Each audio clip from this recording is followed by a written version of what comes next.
$2.4 trillion added to the national debt, 10 million Americans losing health care, 40% of the tax benefits going to the wealthiest 5%, and a Treasury Secretary who sat across the table and tried to explain why none of that is a problem. What you are about to see is one senator laying out the math that this administration does not want discussed publicly. Thank you, Mr. Chairman. Thank you, Mr. Secretary, for coming in today, and thanks for having this hearing. Secretary Bessent, the last time you were here, I asked you about your emphasis on domestic discretionary funding in your opening statement. You had stated, quote, "We must adjust federal domestic discretionary spending to get our fiscal house in order." Get our fiscal house in order. That phrase is doing a lot of work because the fiscal house being described was built largely by the same party now promising to clean it up. Domestic discretionary spending, 15% of the budget. That is the target. That is where the cuts are supposed to come from. The senator is pointing out the obvious. You cannot close a structural deficit by cutting 15% of spending while simultaneously passing tax cuts that the other 85% cannot absorb. And now they have the details. So let's hear them. Today, we actually have the details of your plan. Take health care from 10 million Americans, 126,000 Coloradans. Cut nutrition assistance for millions of adults. Sunset clean energy investments that are so critical to the American West. Give over 40% of the tax benefits of this bill to the top 5%. Let those numbers land. 10 million Americans losing health care, 126,000 Coloradans specifically. Nutrition assistance cut for millions of adults. Clean energy investments ended. And 40% of the tax benefits flowing to the wealthiest 5%. That is not a critique of the bill. Those are the bill's own numbers. When a piece of legislation is structured this way, the structure is the message. Now listen to what comes next, because this is where Bessent's own prior words get used against him. And it's not even close to being paid for. Even my colleagues on the Republican side, who for years and years and years have claimed to be the fiscally responsible party, now are admitting that it's not paid for. This bill adds another $2.4 trillion to our national debt. It will push the deficit to GDP ratio up to 7%, which you said when you were here before was unsustainable, far from the 3% target that you described. That moment is the trap. Bessent himself previously said a deficit to GDP ratio above 3% was unsustainable. He used that word, unsustainable. And now he is sitting across from the senator defending a bill that would push that ratio to 7%. The senator is not using opposition research. He is using the Treasury Secretary's own prior testimony. That is a different category of argument. Now comes the distributional argument in its clearest form. If you look at your proposals taken together, there is no getting around the fact. There is no getting around the fact that the richest Americans receive an average tax cut of $300,000, which, again, we're not paying for with the discretionary cuts that you advertise.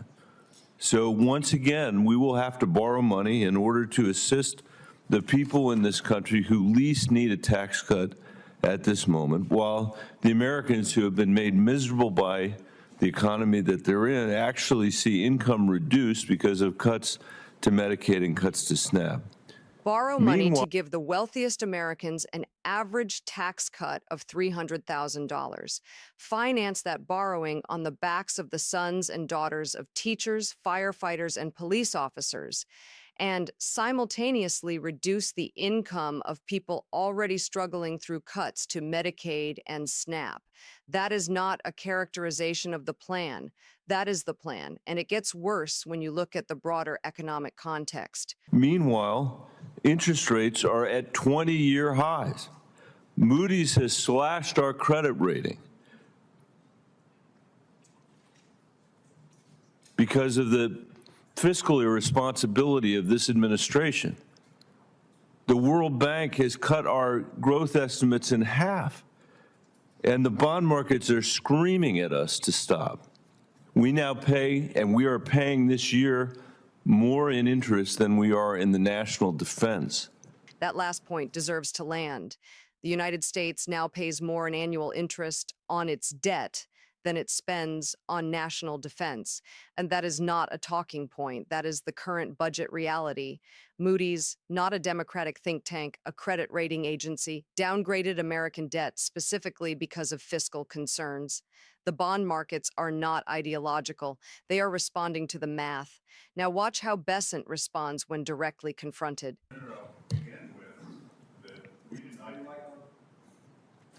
We did not get here. We inherited this fiscal situation that I believe. Well, you inherited from Donald Trump, who was We did here. not get here by lying. That is the opening defense, and the senator cut straight through it. You inherited from Donald Trump. He is the first president to return after a 4-year absence. We know exactly what the first set of tax cuts produced. A massive hole in the deficit. That is not a disputed claim anymore. Even Republican members no longer argue the last round of tax cuts did not blow up the deficit. They just argue it does not matter, or that the next round will somehow be different. The senator is pointing out it will not be. Watch what happens when he presses harder. You can't sit here and lie about that. It's true. The data, to coin a phrase, the data shows that that's the result. The math shows that that is the result. No one on this side of the aisle admits anymore that or claims anymore that they didn't blow a huge hole in the deficit. They did. And now you're here saying to the American people, let's double down on that. We're going to give tax cuts for the wealthy. We are going to give tax cuts again to the wealthiest people in America, and we are going to finance it on the backs of the sons and daughters of teachers and firefighters and police officers all over this country, because we can't pay for it. Because the Treasury Secretary discovered somehow that domestic discretionary spending is only 15% of the budget.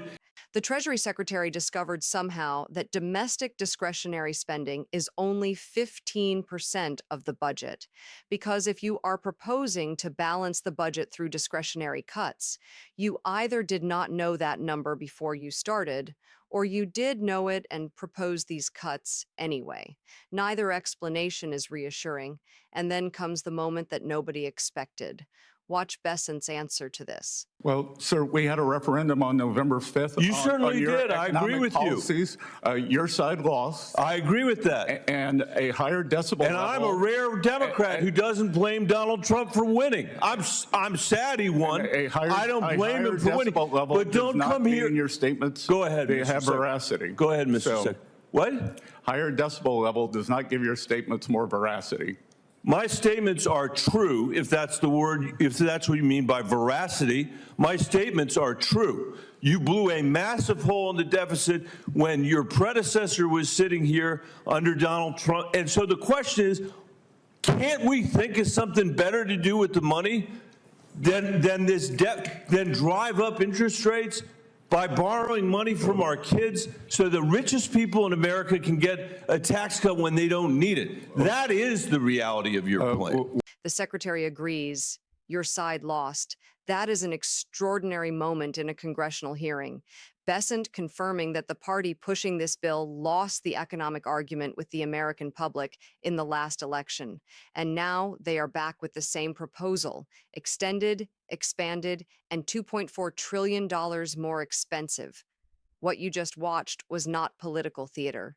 It was a senator using the administration's own numbers, the Treasury Secretary's own prior words, to make a case that this bill is structured to benefit the people who least need help while financing that benefit by cutting programs that the most vulnerable depend on. The response was not a rebuttal.